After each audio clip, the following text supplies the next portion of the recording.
Hello guys, welcome to my YouTube channel. जो लोग नए हैं वीडियो को देख रहे हैं, फर्स्ट टाइम वीडियो को देख रहे हैं, चैनल को सब्सक्राइब करें, लाइक करें, बेल के बटन को जरूर दबाएं। कोई भी नई वीडियो आएगी, इन्फॉर्मेशन आएगी तो मैं सबसे पहले आप लोगों के साथ शेयर करूंगा और आपको इन्फॉर्मेशन मिल जाएगी।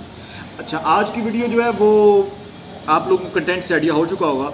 आज की जो वीडियो है वो है बैंक स्टेटमेंट से रिलेटेड, जो कि एक बहुत इंपॉर्टेंट होती है। अगर आप किसी भी कंट्री का वीज़ा अप्लाई करते हैं तो किसी भी कंट्री के वीज़ा के लिए जो सबसे इंपॉर्टेंट होता है वो होती है आपकी बैंक स्टेटमेंट। बाकी के डॉक्यूमेंट्स भी वैल्यूएबल होते हैं, इंपॉर्टेंट होते हैं, ऑर्गेनाइजेशन से जो रिलेटेड डॉक्यूमेंट्स हैं या आपके फर्दर डॉक्यूमेंट्स हैं। लेकिन बैंक स्टेटमेंट इतनी इंपॉर्टेंट क्यों होती है?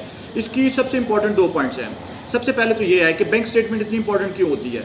उसकी सबसे पहली रीज़न ये है कि बैंक स्टेटमेंट इसलिए इतनी इंपॉर्टेंट होती है कि बैंक स्टेटमेंट एक ऐसा डॉक्यूमेंट है जिससे किसी भी कंट्री का अगर आप टूरिस्ट वीज़ा अप्लाई करते हैं तो वो कंट्री का जो वीज़ा ऑफिसर है वो ये देखता है कि ये जो बंदा उनकी कंट्री में जा रहा है ट्रैवल करने के लिए, वेदर ही कैन सर्वाइव और शी कैन सर्वाइव और दे कैन सर्वाइव देयर और नॉट। पहला पॉइंट तो ये है, क्योंकि आपके जो फाइनेंशियल फंड्स होते हैं, आपकी जो बैंक स्टेटमेंट होती है वो ये बताती है कि आपके पास इतने फंड्स अवेलेबल हैं, आपके पास इतना सारा फाइनेंस है, इतने पैसे हैं कि आप उस कंट्री में जाके आप सर्वाइव भी कर सकते हैं, आप उस कंट्री में जाकर रह भी सकते हैं, और आपके पास इतने पैसे हैं कि आप उस कंट्री की इकोनॉमी में अपना पार्ट भी प्ले कर सकते हैं। इकोनॉमी में पार्ट आप कैसे प्ले करते हैं?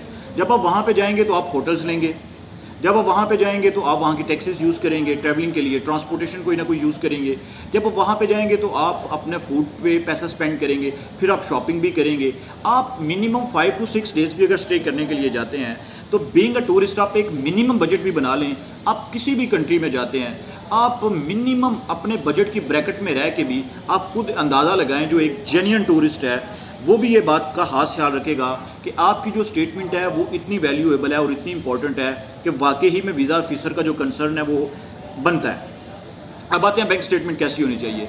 बैंक स्टेटमेंट के लिए मैं 3 पॉइंट्स बताऊंगा जो सबसे ज़रूरी हैं। आपने इन 3 पॉइंट्स को फॉलो करना है। जैसे मुझे शुक्र अल्हम्दुलिल्लाह वीज़े मिल रहे हैं, अल्लाह करीम का करोड़ों दफ़ा शुक्र है। आप लोगों को भी वीज़ा मिला करेंगे और आप लोगों को भी आइडिया हो जाएगा कि बैंक स्टेटमेंट जो है ना वो ये कैसे है।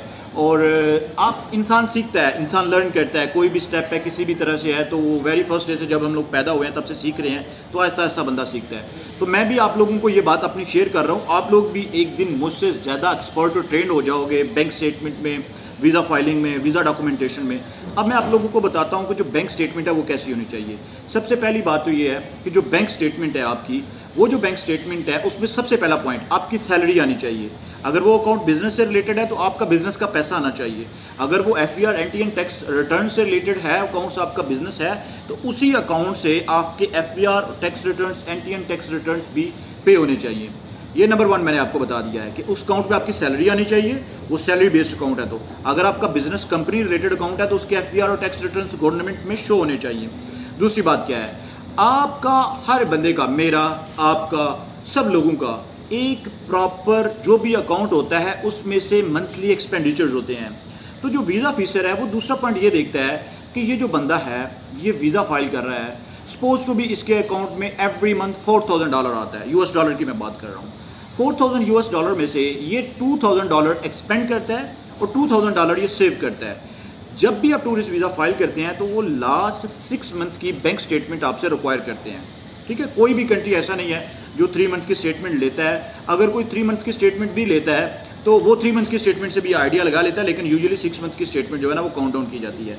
अब 6 मंथ की स्टेटमेंट में सबसे जो एक पहला पॉइंट है वो ये है कि आपका जो एक्सपेंडिचर रेट है, जो आप पैसा एक्सपेंड कर रहे हैं, स्पेंड कर रहे हैं, आप उसमें से अपने अकाउंट से निकाल रहे हैं, वो 45% to 55% तक होना चाहिए। ठीक है, अगर वो 55% आप एक्सपेंड कर रहे हैं तो 45 अकाउंट में होना चाहिए। अगर आप 45 एक्सपेंड कर रहे हैं तो 55 अकाउंट में होना चाहिए। ये डिपेंड करता है। ठीक है, अगर आप 60 स्पेंड कर रहे हैं तो 40% आपके अकाउंट में होना चाहिए। ये 1 मंथ है। इसी तरह आपने 6 मंथ तक चलना है। ठीक है, लोग क्या करते हैं, जो सबसे बड़ी मिस्टेक है वो ये करते हैं, मैंने खुद लोगों के वीज़ा, मैंने खुद, ये मेरा पर्सनल एक्सपीरियंस मैं आपसे शेयर कर रहा हूँ, मैंने खुद लोगों के ऐसे वीज़ाज़ वगैरह भी देखे हैं। मैंने जो वीज़ा उन्होंने फाइल किया है उनके अकाउंट में मैंने उनके अकाउंट में मिलियंस ऑफ रुपीज़ देखे हैं। ठीक है, उनके अकाउंट्स में मैक्सिमम मैंने $40,000 भी देखे हुए हैं, लेकिन उनका वीज़ा एक ऐसे ही कंट्री ने रिजेक्ट कर दिया है। रीज़न, उन्होंने एकदम से बहुत बड़ी ट्रांजैक्शन की है, फिर वो उसको जस्टिफाई नहीं कर सके। तो बड़ी ट्रांजैक्शन अगर आप अपने अकाउंट में करते हैं, ये जो हमारे एजेंट्स हैं या जो ऐसे लोग बैठे हुए हैं, प्लीज़ यार मैं आप सब लोगों से रिक्वेस्ट करता हूँ, आप स्टडी किया करें, प्रॉपरली कंसर्न किया करें, खुद चीज़ों को किया करें। जितने आपके वीज़ा की आपको फिक्र है, किसी कंसल्टेंट को या किसी एजेंट को उतनी फिक्र नहीं है। वीज़ा रिजेक्ट होगा तो आपका पासपोर्ट डिवैल्यू होगा, वीज़ा रिजेक्ट होगा तो आपके पैसे का जो आपने स्पेंड किया वो वेस्ट हो जाएंगे। अगर वीज़ा रिजेक्ट होता है तो आपको पेन मिलेगी। कंसल्टेंट और एजेंट के पास हज़ार तरह की जस्टिफिकेशन है, हज़ार तरह की वो उसके पास बातें हैं कहने के लिए, करने के लिए। तो जो तीसरा सबसे बड़ा इंपॉर्टेंट पॉइंट है, आपने कोई भी बड़ी ट्रांजैक्शन अपने अकाउंट में एकदम नहीं करनी, ठीक है।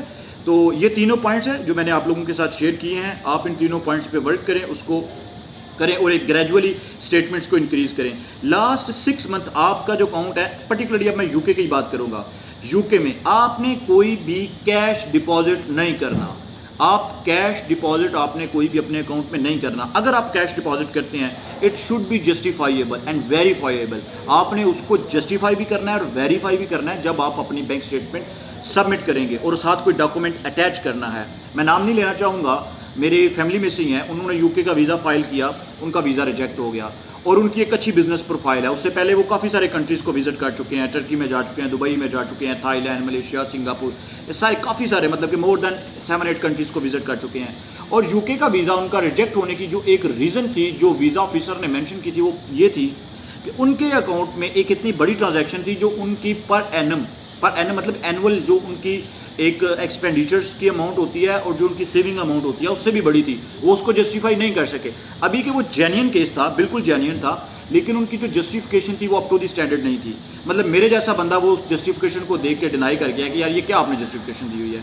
तो इसीलिए आपने इस चीज़ से अवॉइड करना है। वीडियो अच्छी लगी हो, इन्फॉर्मेटिव हो, इसको शेयर करें, लाइक करें, सब्सक्राइब करें चैनल को। जितने भी लोग नए हैं प्लीज़ आप चैनल को सब्सक्राइब करें, पुराने लोग चैनल को शेयर करें, बाकी लोगों के साथ शेयर करें, बेल के बटन को जरूर दबाएं। इंशाल्लाह मिलते हैं एक नई इन्फॉर्मेटिव वीडियो के साथ। Thank you so much.